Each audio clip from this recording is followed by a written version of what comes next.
This conference will now be recorded. Brian Neves is on the line. I do have Ron Brugman, Travis Norton, Michael Wagner, Judge Miller, Joseph Melise, I have Jason Deckman, Erica Kunkel, Daryl Burtner, Danielle Singh, Christy Bonham, Cheryl Maxwell, Charlie Sullivan, and I have several other callers. I have Brigida Gonzalez, Bobby Lewis, Alan Duncan, James Miguel, and myself, Kendra Sufal, and Uriah Nelson. If your name is one of the other callers that was not mentioned, could you please unmute your line and introduce yourself for the sake of quorum?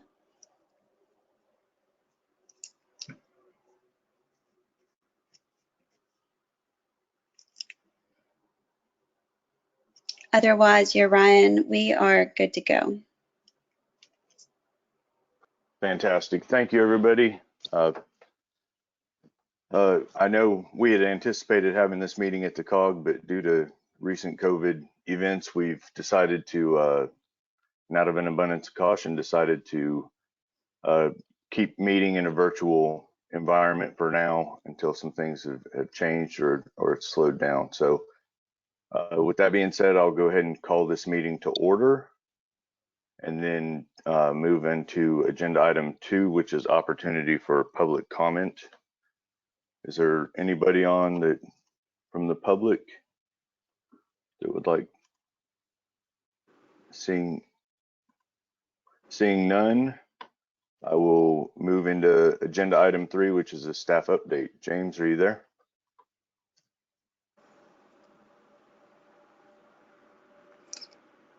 I will go ahead and start the staff update, Uriah, just to give him time to voice in.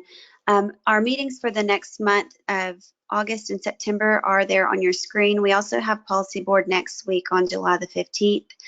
These meetings will continue to be held electronically unless otherwise noted. And then also for air quality, we had 67 parts per billion at the Temple station and 65 parts per billion at the Killeen station for the month of June. And that is all for staff update unless there are any questions.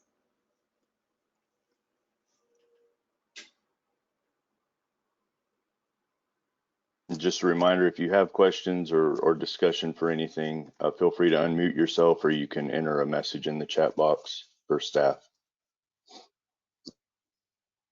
Seeing nothing, we will move to agenda item 4, which is approval of the minutes from the June 3rd, 2020 meeting. That's pages 8 through 9 in your packet.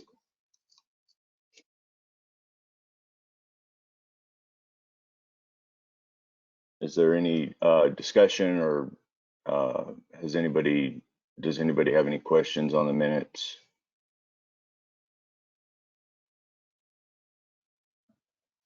I have a motion from Joseph to approve. Do I have a second? If you have a second, feel free to enter that in the chat box. And a second from Jason Deckman. So I have a motion and a second. Any other questions, further discussion? Seeing none.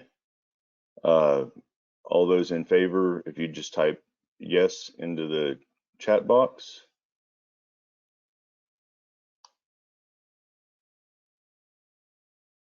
All those opposed, enter no.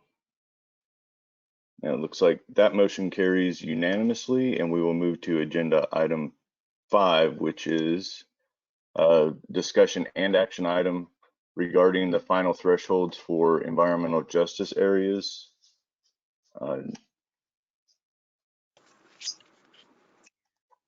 Let's see, I wanted to ask if James is on the line just yet. He is on, but it looks like he's having trouble with his talking, with his audio. Let me see if I can. Okay, he is unmuted. Okay, I will just recap this section of our agenda. We've met with TAC several times over the last few months discussing the environmental justice communities of concern. And the main talking point at this time was about the thresholds. And staff has recommended to maintain thresholds as they are right now, which is low income at the 85th percentile, minority at 50 percentile, and Hispanic Latino at the 35th percentile. And as mentioned, we are recommending this due to wanting to study the historical trends in the environmental justice. And we had a TAC member that mentioned this, for trend analysis purposes, if there's not that much of a difference and not that much of a drastic change in these thresholds, but yet we are still able to capture an acceptable amount of block groups, then it might be ideal to just keep them as they are. And then also, we will be reviewing our areas again once the census data comes out in the next couple of years.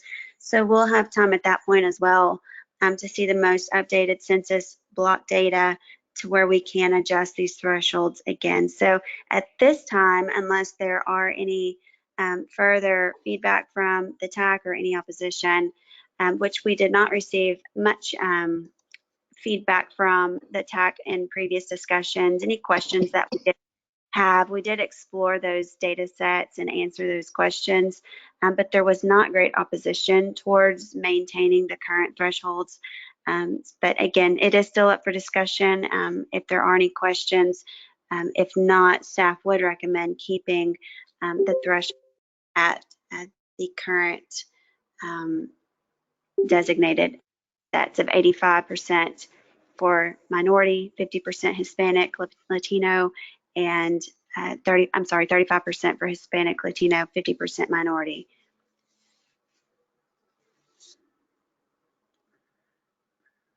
Thank you, Kendra.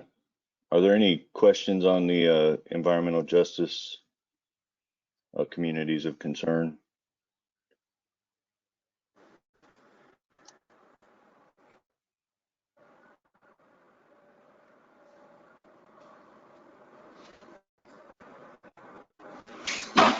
It doesn't look like there's any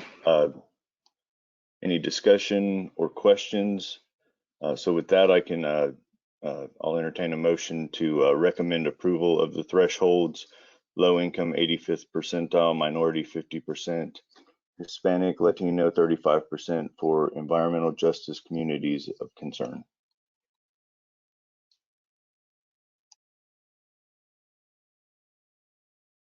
I have a motion to approve and a second.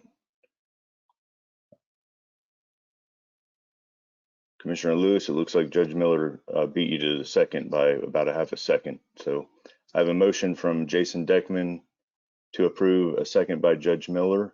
All those in favor, please type yes in the chat box.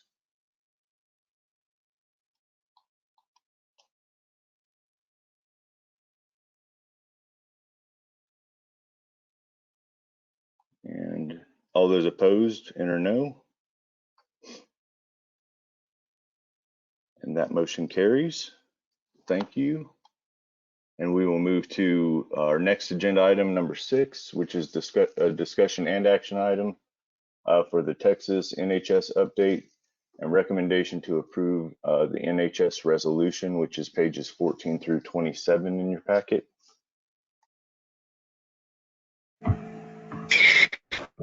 We heard it and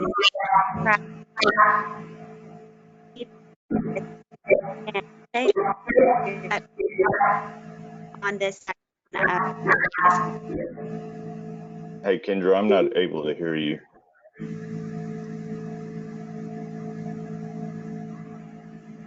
here.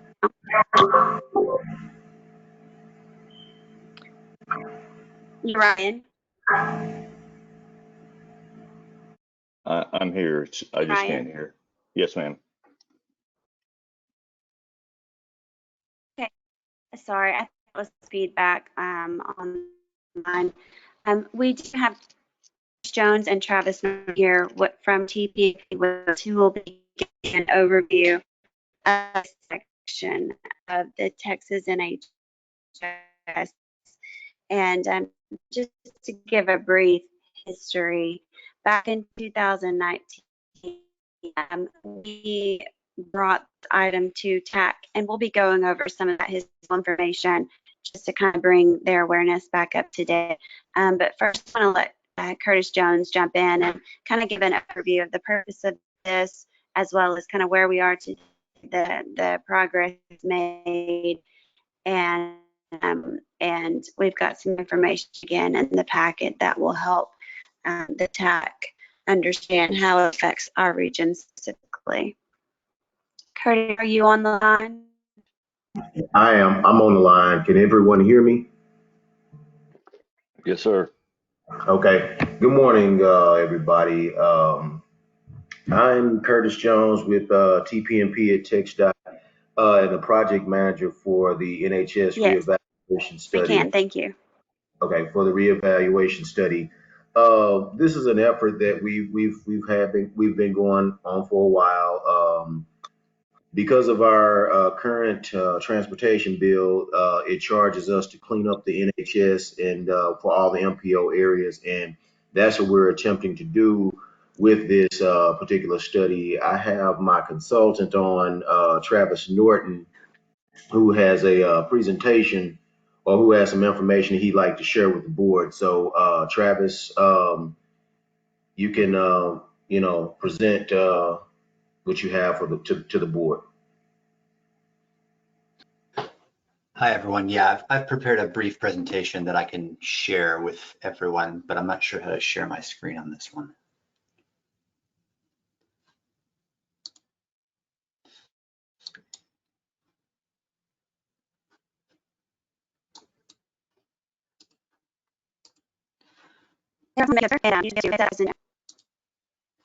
Can everyone see that?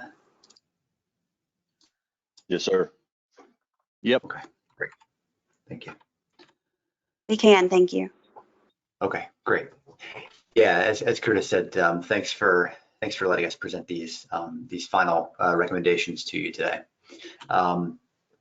So we've been undertaking this study of the national highway system in Texas since study started about summer of 2017.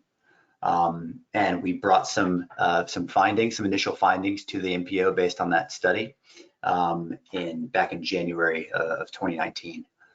And then following the initial study findings, the NPO provided input and through the TAC on recommended modifications to the national highway system.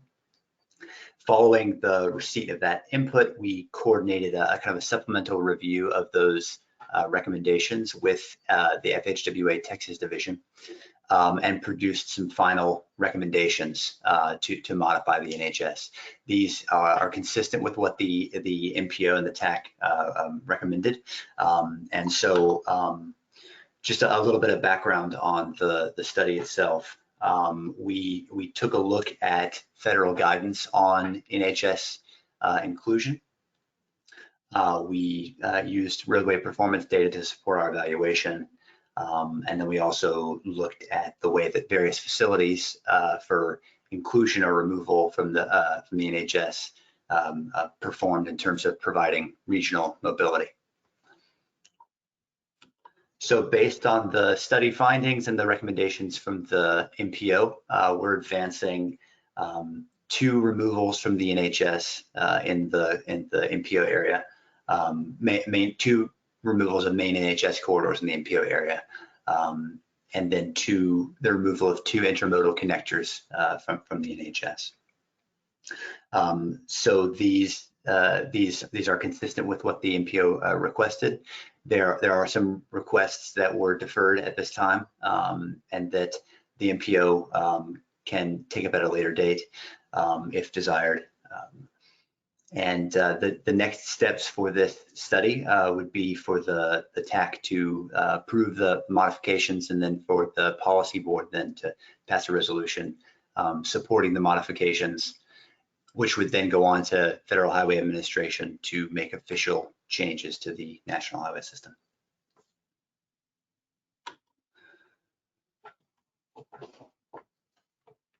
So that's a brief overview of the study process and the final recommendations. Can I answer any questions? Can Curtis or I answer any questions about this today?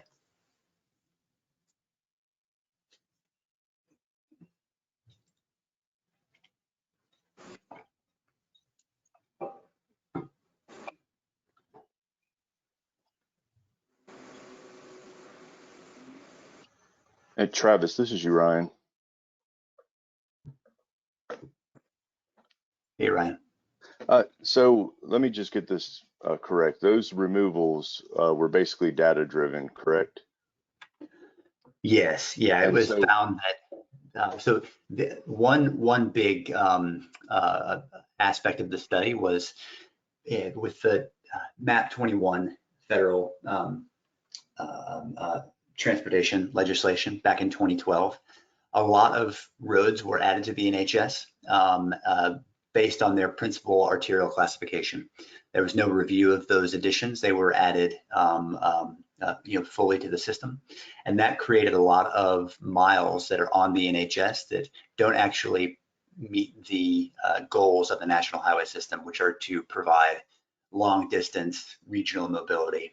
And so the facilities you see highlighted in red are fairly short corridors that provide kind of point-to-point, more local access rather than mobility across the region or any long-distance mobility. So that was the driving force for removing those corridors.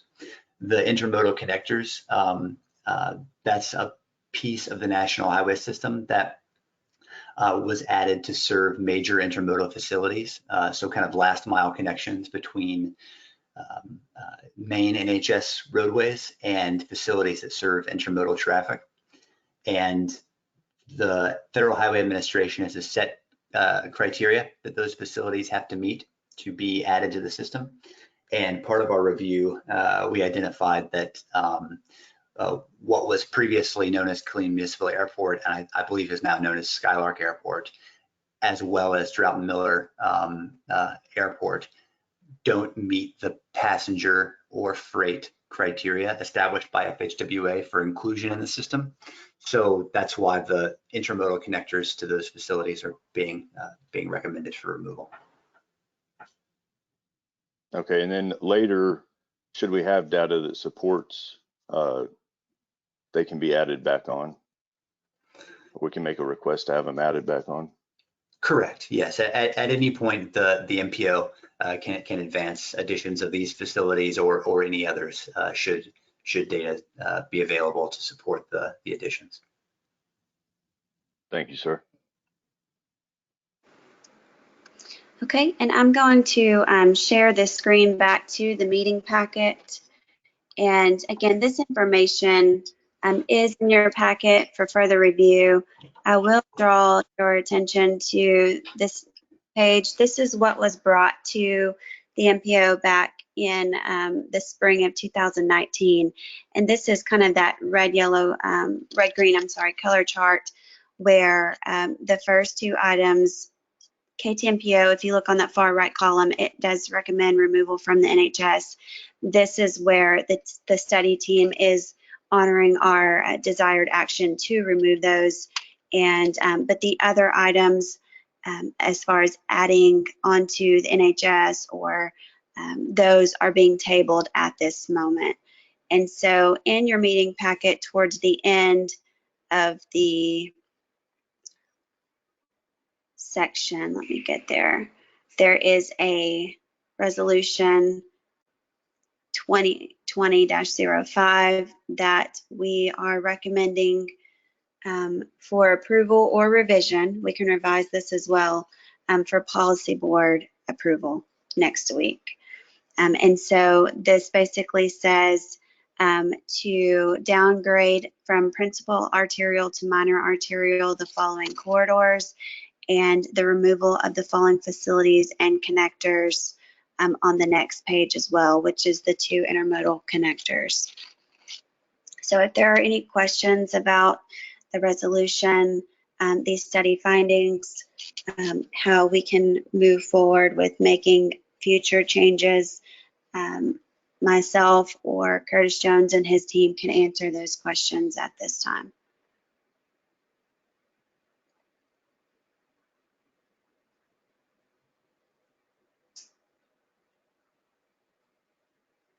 Okay, we do have a comment. It says description of section being removed for FM 439 is confusing. Let me go back to that page, Cheryl. I think I know what you're talking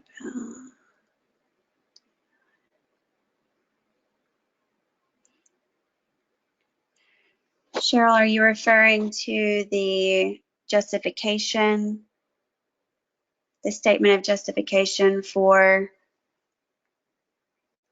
this removal? Oh, in the resolution. She's talking about in the resolution. Okay, let me get back to the resolution.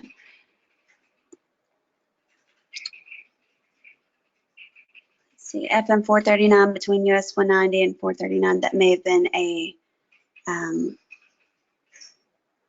mistype. Let me go back to that up here.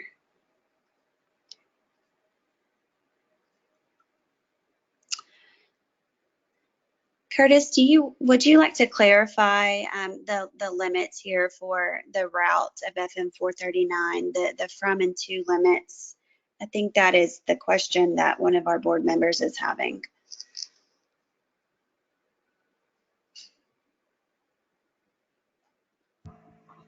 Okay, I'm not sure that I quite follow your question. So the limits for FM 439 that.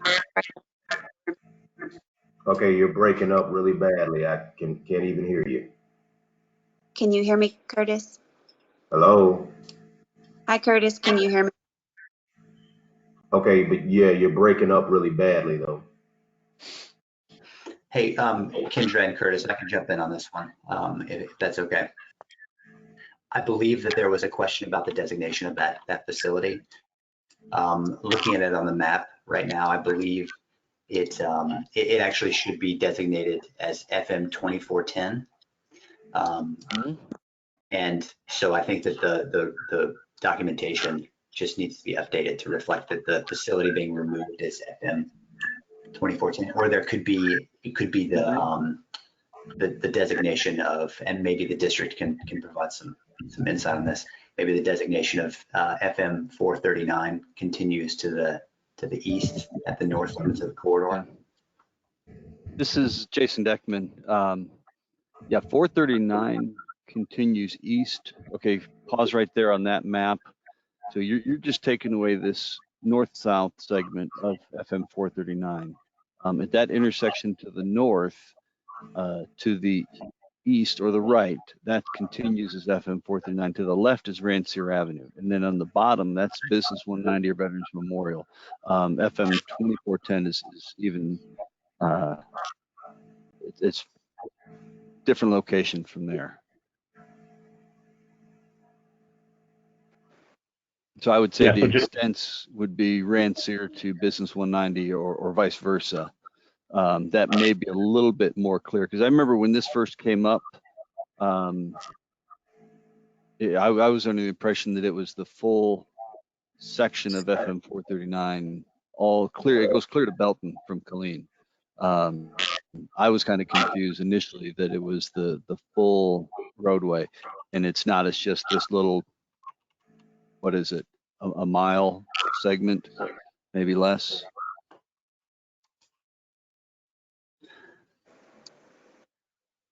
Jason, this is Victor, and what you just said, I completely agree with you, and it's right at a mile, so it really needs to be Business 190, and I would say Right. Rancier instead of 439 myself.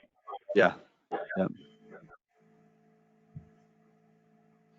And I mean, while we're talking about it, I mean, I concur that, yeah, take this off the highway system. The remaining segment does carry the traffic. This is more of a local arterial kind of traffic, so. Okay. Thank you, Jason, for your help with that. You are welcome.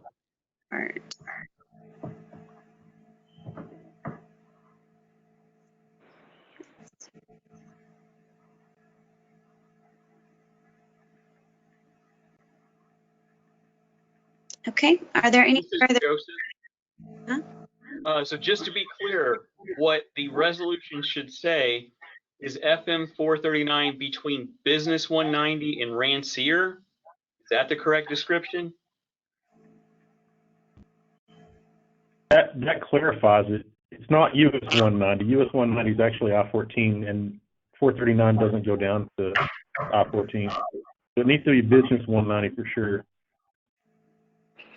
And then as far as Rancier or 439, it could be either or, but just for clarification, I think Rancier makes more sense than having the same roadway be its own limit. We can make that change. The FM one roadway, are there that one?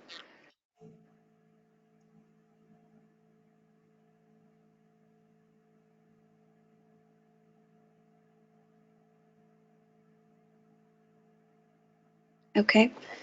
And regarding the language for the intermodal, the removal of these facilities, are there any questions or concerns with that piece?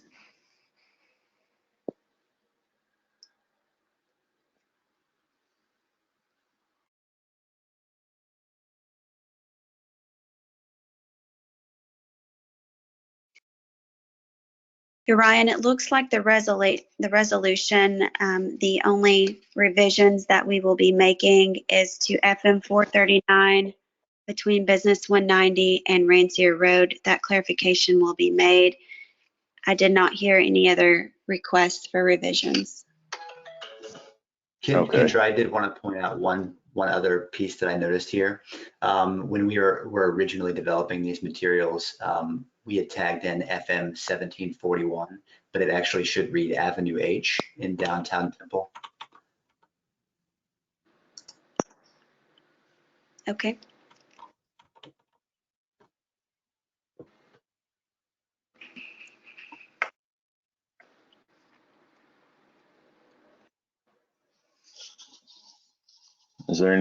Are there any further questions or any further discussion on the downgrade and the removal of? This is Joseph again, and maybe this was just literally answered and I was too busy kind of looking at the map, but on the connectors, it looks like the Killeen Municipal Airport and Droghton Miller Airport are switched. So you've got Killeen Municipal Airport, but the description is for Temple, and then the Temple Airport, the description is for Killeen. Am I reading that right? It's page 27 of the. No, you're right on, Joseph. You are right on. I was going to bring that up. So those need to be switched.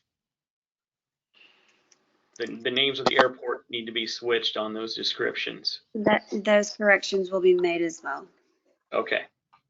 So just so I'm clear, we need to amend the language for 439 to state that it's between Business 190 and Rancier, and then was I correct in hearing that FM 1741 needed to be changed to Highway H or Avenue H, and then the airports need to be swapped to the correct descriptions?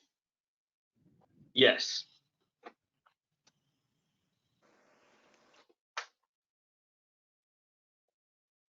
Any other questions, comments?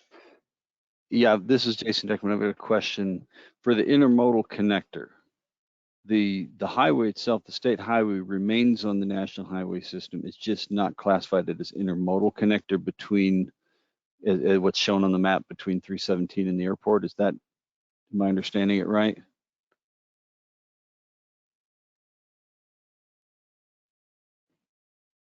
It is just the intermodal connector, Jason. Okay, so it's just taking away that designation, but the roadway itself stays on NHS. Yes, I've not heard otherwise. Okay.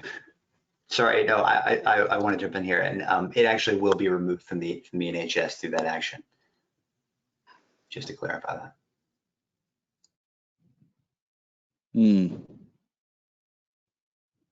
Travis, I'm sorry, I just want to hear this too, just to make sure we understand from the MPO side. You are saying removing this connector will remove that roadway as well? Yes, it's only designated on the NHS as an intermodal connector at this time. So removing the connector designation will remove it from the system. Okay. I don't know that I agree with that.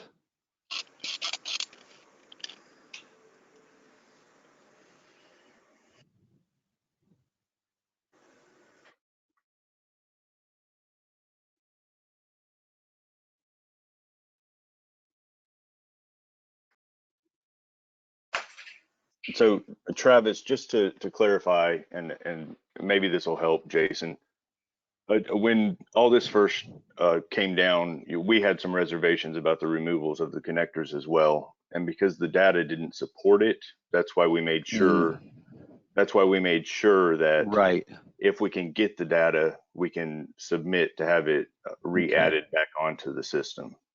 Yeah, and I remember because we went and I pinged our airport director for any data that he may have to show that it was being used for freight, and the answer was no, it's not. But I mean, that's still a primary, western route to and from Temple. A lot of cargo goes up that road. A lot of traffic from Fort Hood comes down. North Fort is located right off of State Highway 36 in Coryell County. So I think the airport's one facet of it, but I think there's other things that would warrant keeping that on the NHS. And you're showing, if I'm understanding the map on page 19 of the packet, you're still keeping State Highway 36 from basically from 317 going northwest. Is that going to stay on the NHS? You're just taking away that segment between the loop and 317.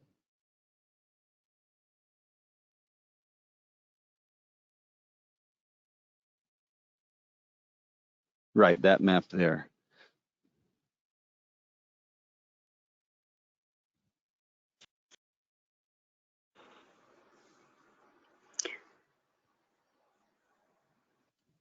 Travis, So, I jump in. Okay, thank you. Sorry, I just want to make sure your mic. Yeah, just making sure I understand the question here. Right. The portion of State Highway 36 inside the loop in Temple will remain on the National Highway System. Right. And then after the removal of the intermodal connector, the portions outside of the loop will be removed from the NHS. Okay.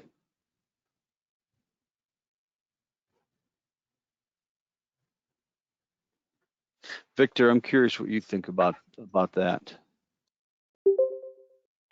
So I actually talked with DPP a little bit about this beforehand, and basically, if we're not meeting the requirements by the National Highway System, I mean, we've got to follow through and remove them. What does that mean for the city or the roadway? Really, in my opinion, the only thing that this affects is possible Category 4 funding eligibility. I'm sorry, which category? Or Cat 4. Okay, the district discretionary funds. Right, I mean, it'll right. still be eligible for Cat 2 and 12 and any kind of PM stuff. We just won't be able to use Category 4 on it, which is district discretionary. Okay. That being said, I mean, if there is, between the district and the NPO, there's alignment on projects that maybe need to happen on this road, and there's a shortage of funds, we can always use the Cat 4 funds for other roads that are eligible that may have Cat 2 attached to them and kind of swap them out just to make sure that both entities get exactly what they need out of the available funds. Right. Yeah, make it work. Okay, no, I appreciate that. I guess if you're good with it, I'll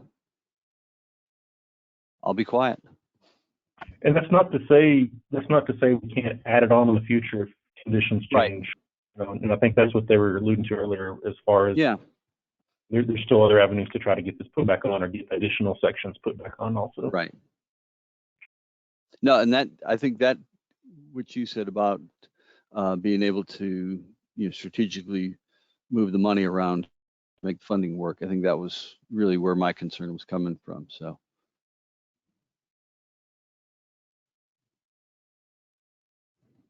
Yeah, when the data shows differently, then we can bring it up again. Thank you.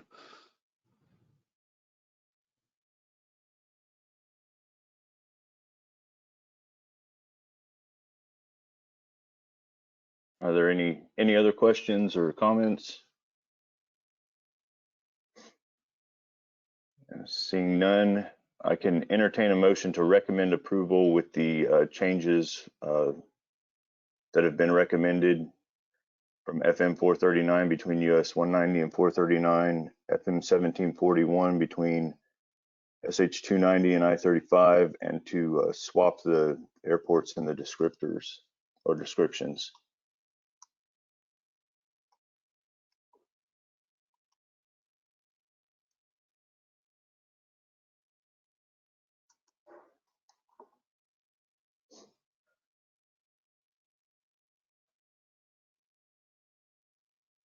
And if anybody has a different way they want to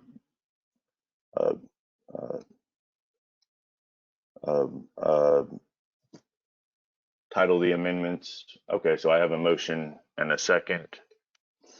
All those in favor, type yes.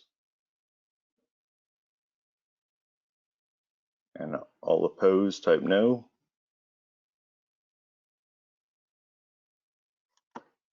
That motion carries unanimously.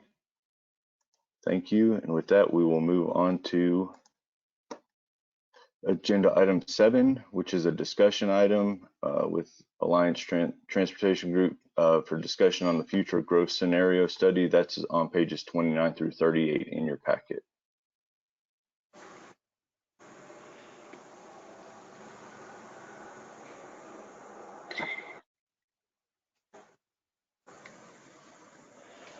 Okay, Ryan, we have Michael Wagner with Alliance with us, and he's on the line as well.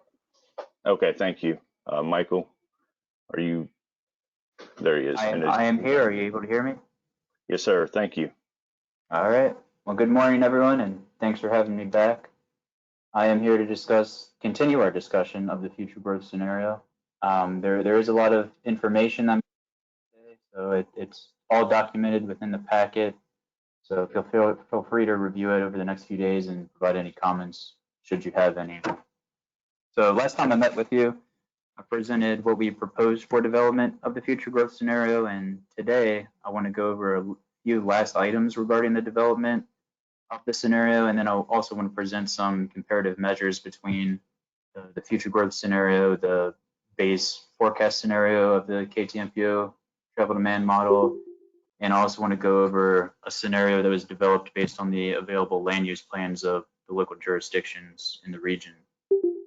So as you may recall, the future growth scenario was based on a theoretical future where we saw a growing market share of e-commerce and home deliveries and a corresponding decline in brick and mortar storefronts. So really what that was increasing or decreasing the retail employment in the region and having a corresponding increase in the basic employment of the region. So to go into that a little bit further, we weren't able to find any definitive data to directly support the relationship of increased e-commerce and the decline of brick and mortar storefronts, as we're very much living that scenario right now, and there's not a definitive answer to how they relate to each other. But we were able to find sufficient data documenting the growing percentage of e-commerce sales relative to the total retail sales throughout the country. And based on that relationship, we believe that it was a rational assumption to correlate the sales e-commerce to employment for this theoretical scenario. So that's what we're seeing in Table 1 and Figure 1 on the next page. That's showing some recent e-commerce sales data from the U.S. Department of Commerce. So you can see there's a relatively consistent increasing trend within Figure 1. And it's important to note that we are going through somewhat of an economic boom as of late. So as the case with most data sets, there's expected to be ebbs and flows or even plateaus in the trend. So if you look at data from, this goes up to, I believe, the first quarter of 2020. So if you looked at it from the next 2 quarters, then I'm sure it's going to show something a little bit different, whether it's a significant increase because we're all at home ordering offline, or maybe it's even decreased because people aren't buying as much. So lots of different things happen, but we felt that based on the trends we're seeing, that it helped validate our selection of the 20% adjustment to the retail employment. It's the 20% in line with the trends that we're seeing, while staying somewhat conservative in preparation for any ebbs and flows or changes in the future that could happen. So we also looked into the neighboring regions of the KTMPO region, which would be Campo, the Austin area, and Waco, to see if they were doing any sort of similar planning level efforts in the region, but we weren't able to find anything indicating that they were. But what we did instead was we reviewed the basic and retail employment of their respective travel demand models, and that's what we're showing in table 3. So that's the basic and retail growth for each travel demand model. You can see that Campo and KTMPO are both 2015 to 2045 models, and the growth between those are fairly consistent. Waco's a little bit lower. It is an older model and is developed at a time of really different economic circumstances. I believe that their region has a lot more service employment. That's probably reflective of their many hospitals they have in that area. But that really shows that it helps reinforce the importance of ensuring your model is maintained regularly, as situations and trends often do change. So it's good to make sure your model is up to date with what's actually going on out there.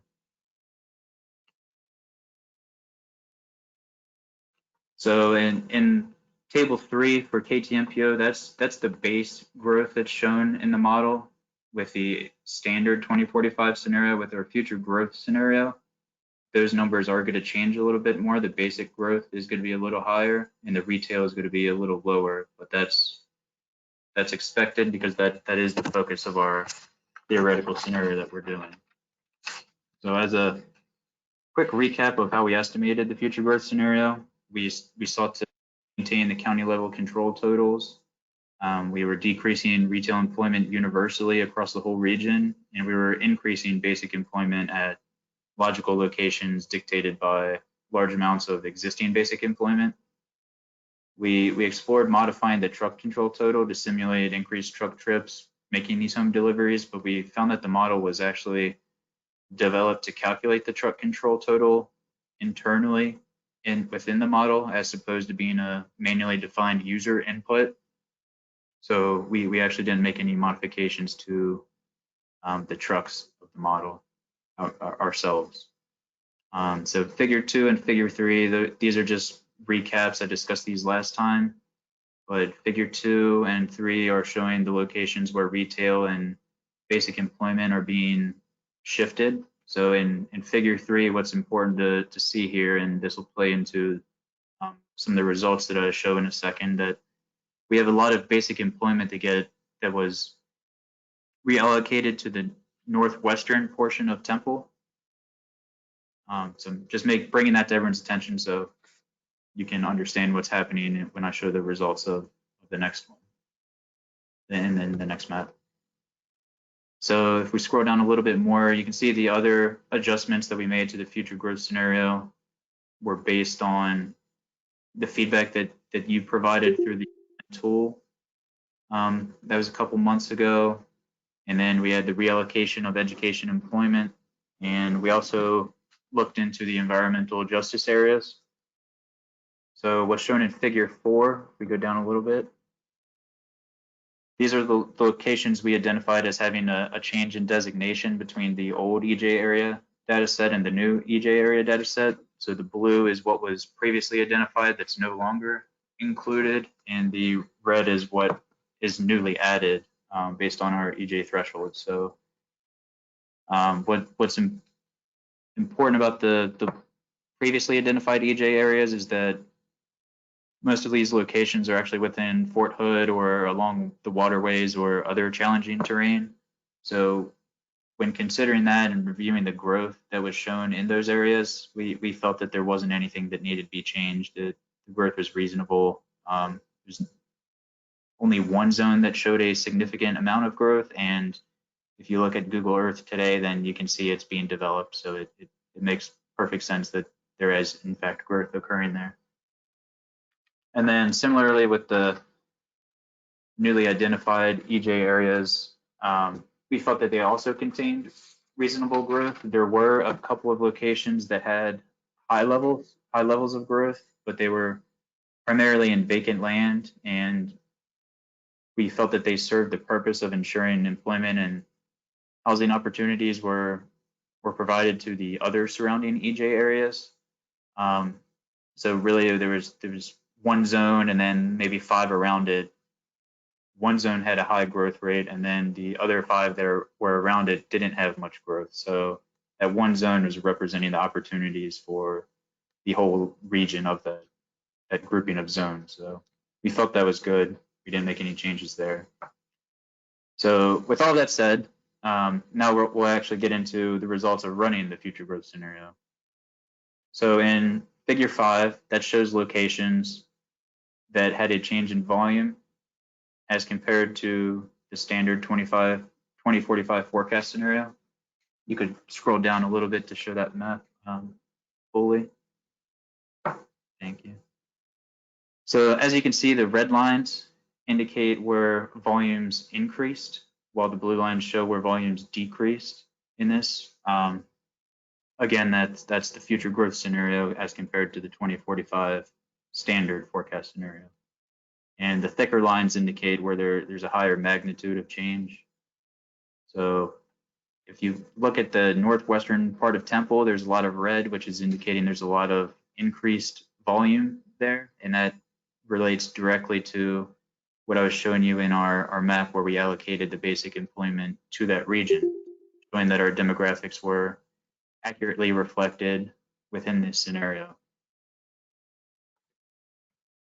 The large increase south of Belton that looks to be along I-35 is actually not on I-35. It's on Toll Bridge Road, but it's using Toll Bridge Road to access I-35. And you can see there's a large increase of commuter trips between Belton, south of Belton, up to that new Temple area where all the basic employment was allocated. So in addition to where that large increase is south of Belton, there's also a somewhat significant decrease in volume.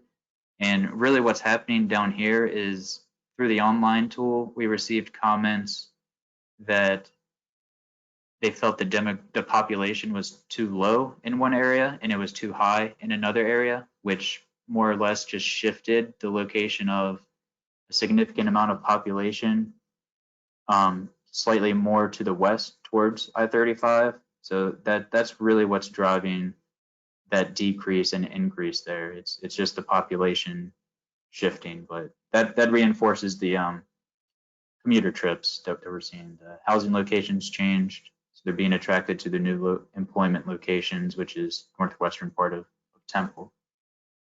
Some other things of note here is that with this scenario, we're seeing less commuter traffic along Interstate 14 or Highway 190, and we're also seeing that while there is some impact from our education employment adjustments throughout the region, it's not nearly as impactful as what we were doing with the basic and retail adjustments.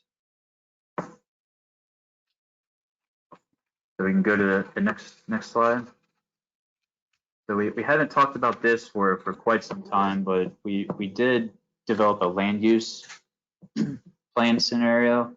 What we did there was we reviewed available land use plans from local jurisdictions throughout the region, regardless of what years their plans were, just if they had anything that indicated what they had anticipated the population growth to be. So we developed this scenario as an unconstrained scenario, and that the resulting population could be different from the control total used for the forecast scenario of accepted and approved demographics of the 2045 KTMPO forecast scenario. The reason for that is because this is a theoretical scenario that's based on a different set of projections altogether. So we applied these growth rates that you see here in this table to each region, and we applied it to the 2015 base year of the KTMPO travel demand model. And we maintained the population and employment ratios directly from 2015. So what happened there is that if there's a large amount of employment in a location currently that's experiencing a high level of growth, then in 2045, it's also going to the growth of employment is going to somewhat relate to the growth in population for that region. So really what's important in this table, and that we'll see in the results, is that Killeen has a much larger growth rate. It's 2.3 average annual growth in the available land use plan. However, in the travel demand model, it's 0.6. So there's a large difference there, and a significant number is being applied when we run this scenario. So let's go to the next slide and look at the results of that. So in figure 6, it's showing, again, the traffic flows. The red is indicating increased volumes, while the blue is indicating decreased volumes. So as I indicated in that table, Killeen in this scenario has a much larger growth occurring at that location. So it is a large source of population and employment in this scenario, which means that trips are both generated and attracted to a much smaller space. They're more confined to Killeen rather than being dispersed throughout the whole model. So with that happening, there's a lot of trips that have well, throughout the whole model, there's a shorter average trip length in general. So vehicles are somewhat traveling less distances to get to their destinations. Let's go to the next slide. So in table 5, we were trying to show comparative metrics between the standard 2045 forecast scenario, the future growth scenario, and the land use scenario. So you can see we have VMT, VHT, average speed, delay, and vehicle hours, and the percentage of links with the volume to capacity ratio greater than 1 from each of the scenarios. And what you can see is that the future growth scenario and the standard forecast scenario are fairly comparable, but the future growth scenario does have a slightly higher average speed as the congestion and the delay is actually being reduced in the region. And the land use scenario is actually showing a much higher average speed through the model, as well as much lower delay, but it is showing a higher percentage of links with VC ratio greater than 1. So part of what's happening there is that there's a reduction in volume on freeways and rural roadways outside of urban areas. And as I mentioned, there's shorter trips occurring in general. So there's a lot more interaction within the urban areas. There's a lot less commuting, which means that there's less congestion on the freeways, which means that they can travel at higher speeds, which is really bumping that average speed up. And since trip lengths are so much shorter, people aren't experiencing as much delay in general. Where we expect a lot of delay, the freeways, the vehicles aren't there, they're more in the urban areas. And that ties directly into the percentage of links with VC ratio greater than 1. There are many more links within the urban areas than rural areas. So we could expect that the increased volume within those urban areas that we saw in the previous map is directly shown here with that increased percentage. So these results really help demonstrate the impact that could occur to the transportation system based on different alternative futures. And if it was thought that the alternative future was a reasonable assumption of what could happen in the future, then the scenario could be reviewed to see if there needs to be a shift in how we're focusing our project planning based on trends and various hotspots that we're seeing in the region. So that's what we're trying to communicate here and show through those maps, that under this scenario, these are the hotspots. This is where we might need to consider this project that we were planning maybe is no longer needed to be considered because it's not going to be necessary under this alternative future. So lots to consider, but some valuable results to get out of it. So next time, if anyone has questions, I can dig into this a little more and get some more details out. But I also want to start talking about the fiscal impact analysis of these scenarios, and what we're going to do with that is we're going to review the infrastructure investment requirements that are needed to address the deficiencies that we're seeing in each scenario individually. So that's where we're going with this. This was a lot of information. I don't expect everyone to have a lot of questions now, but if you do have any, I'm here and happy to answer what I can.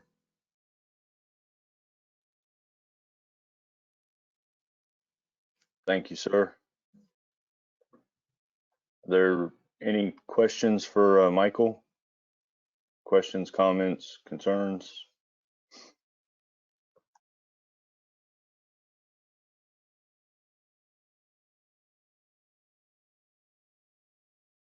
It doesn't look like we have any questions coming in.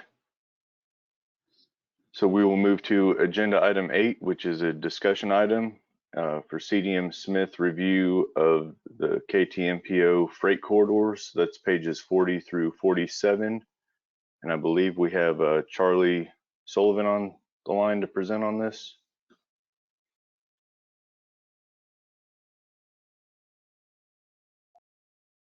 Yep. Hi, folks.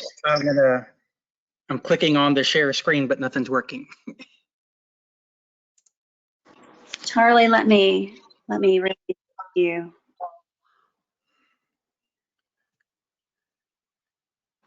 Okay.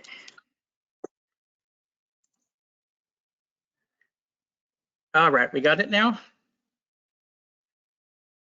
Can y'all see the Thank you. slide? Yep. Okay.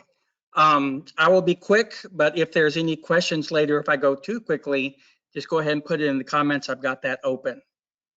This is the Regional Freight and Transportation Parking Study.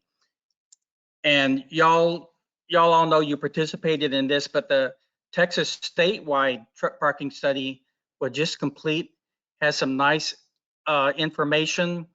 And so what is this study for? You can see right here, this is the results to have for the Waco district, which is 8 counties. So the short answer is we're going to provide a greater level of detail. This is a quick map showing in blue, this is the truck parking sites that were identified in this statewide study. And just in our preliminary work so far, we've identified another 20 sites. So that's just an illustration of where we're going. That's the short answer. The longer answer is we've got some important goals to consider, some important issues, and then some strategies to develop. You can see right here, basically, we've got in these 4 bullets, 2 main goals. We're preparing parking plans and what is going to be there at the parking sites. And the second part is we're going to integrate truck parking into different kinds of planning, safety planning, other plans, and in the project development. We want to look at the issues as we're doing these things so we can see basically at the end, what is a truck-friendly project? How can you develop and how can you see the need and how can you get the points in the project scoring process to advance those things? Going on to the issues, there's a limited amount of formal parking, and since it's not the highest and best use of land, there's not a lot of incentive or demand, well, there's not a lot of incentive to develop, even if we discover that there is demand. Another part of it is that peak parking periods are different periods, 1 a.m. to 2 a.m. And so we have informal truck parking. We also have a data issue, even without this COVID and the travel restrictions and the differences, the changes in patterns that are being shown through this. we cannot go out into the field for 1 hour or for even one full day and look at sites and determine if there's informal parking going on. We'll be completely dependent on the local knowledge there, and that'll be something we'll discuss later. Basically, there's 3 types of parking issues. Hours of service regulations are that a truck driver can only operate for a certain amount of time, and then he has to have a rest period. So they have to plan their service, so they have to stop and be out of service for a while. The long distance trips, they're going from the origin to destination, they're only going to stop if they have Killeen-Temple area as a interim place, as a good convenient place to stop on a long distance trip. That tends to mean that the interstates, the longer distance facilities are what we're going to look at. But there's also, if you look at the second bullet, capacity issues within a site. If, say, industrial site there in North Temple is the destination, the truck can get there and that is their destination, but they still need to park if there's staging and delivery windows. And that means that even though there might be plenty of parking at the destination, the truck may need to park somewhere off-site for a certain period until they can go to their destination. And the last part is owner-operators, where they park their trucks and possibly trailers at their homes. One of the things the state study found is that most drivers find parking simply by driving around, which is a VMT issue. If there is parking, you need to have signs for it well in advance. And the top desired amenities, safety, lighting, food, and showers. In the study so far, we found plenty of sites where they're sometimes an unpaved lot, sometimes a hotel provides parking, sometimes it's just a vacant area. So safety and lighting might be there. Food is an issue. Showers is a big issue because like even the state rest areas don't have showers, they don't have food. So the amenities are going to be an issue to look at. If we're looking, one of our ultimate goals is to define what is freight-friendly road design. Some of these are consistent with the evaluation process we've got. Some are exactly matched. Some could conflict.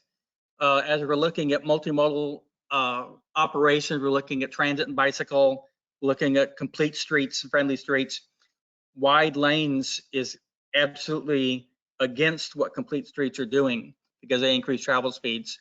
Shoulders, larger turning radius for safety, especially for bicycle safety. As a path cross the road at an intersection, we want to have a shorter turning radius, but trucks need a larger turning radius. So there's conflict there. We may need to adjust that. And then there's some things that are not mentioned at all in the process that we may need to add. So our potential strategies where we're looking forward is increase the formal and informal parking capacity. Look at the amenities we have at the sites. Look at how we provide information to available, and then look at what the local regulations say that'll help support these things. We talked about the NHS earlier. One of the things we're looking at is there's an FHWA model on truck parking corridors. So we need to have a limited definition of corridors for truck parking. Now the NHS that we talked about is talking about long distance travel and connections regionally. That's a different purpose than this is. We also have the strategic highway network looking at defense sites, national highway system, the truck priority routes from the multimodal study. This is what we're proposing going forward for the truck parking, which is basically 36, 190, 14, 35, 95, and 195. We're also going to be developing, if you're familiar with previous work, the Keys to Connectivity surveys. We'll be counting on y'all not only to give us some information on the surveys, but give some information on contact persons that we can give the surveys to. And hopefully that was quick enough, and hopefully that answered some of the questions. Okay. Thank you, Charlie. Okay, I'm clicking to unshare, but it's not working.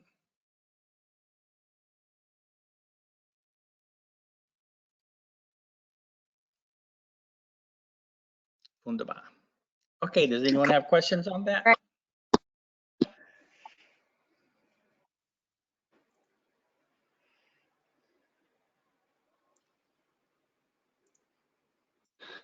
This is Jason, less of a question than a comment. You had described the code and the highest and best use of the land. I've had a number of calls, and usually what it boils down to is not that the city is against it or the code precludes it, but the ones that they're trying to put in are the absolute bare minimum. They don't want to have concrete or asphalt paving. They just want to throw a gravel lot down, and we don't necessarily require them to have an office at the parking site. But if they do, then it needs to be a permanent structure that you can't just throw, a mobile home or job site trailer and call that the office. And once I explain that to them, then they decide that site's not viable for them to use for their parking lot. So it's not that the code is against it, but the code maybe requires more than the developer is willing to put in. Okay. I think What I've there's seen from different the sets of state priorities, study, what the city wants versus what the trucker freight companies are willing to invest.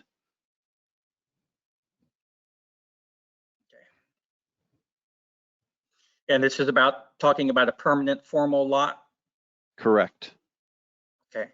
And why is there a office requirement? Could you explain that a little bit? We don't have the requirement for an office, but if they're going to put something out there, our code currently requires it to be a permanent building. They can't just throw a shop trailer or a job site trailer.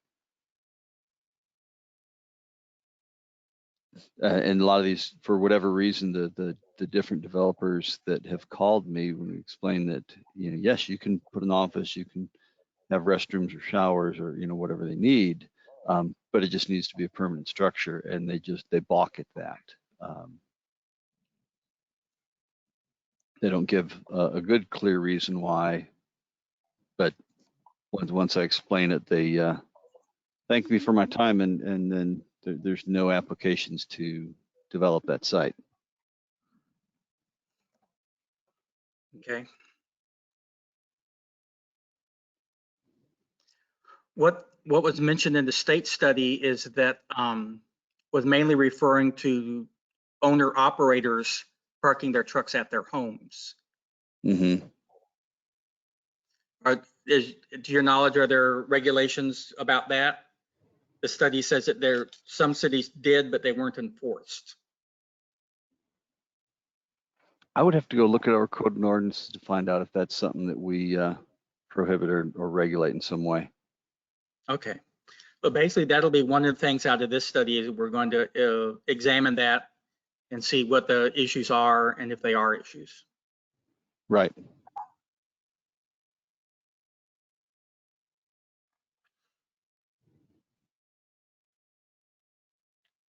All righty.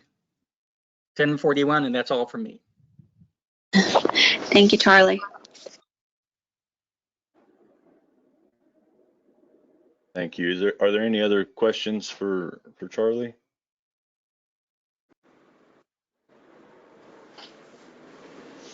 Seeing none, we will move to agenda item 9, a discussion item for public input received through June 2020. Yes, our chart still contains no new public comments received from the public for FY 2020.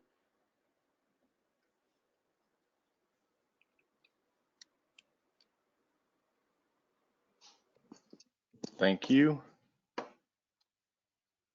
And now it shows grant opportunities on the screen. Is that an agenda item I'm missing? No, it's just for informational purposes. We have completed our meeting packet. Okay, so agenda item 10 is member comments. Are there any member comments?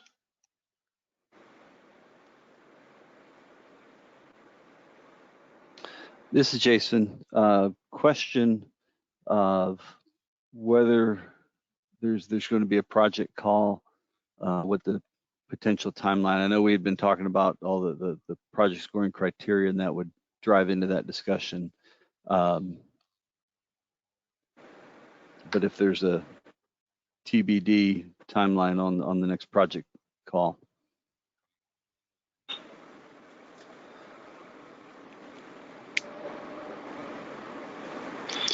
Jason, we had a similar question asked last week, and our response at this time was to just continue to working through the scoring criteria, hopefully wrapping that up within the next couple of months, and then ideally opening a call in the fall, as well as possibly into the holiday season. And if that is the case, we would extend that call open period as needed. So we do hope to open a call in the next 4 to 6 months.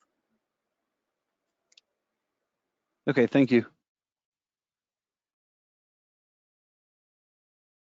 Are there any other questions or comments?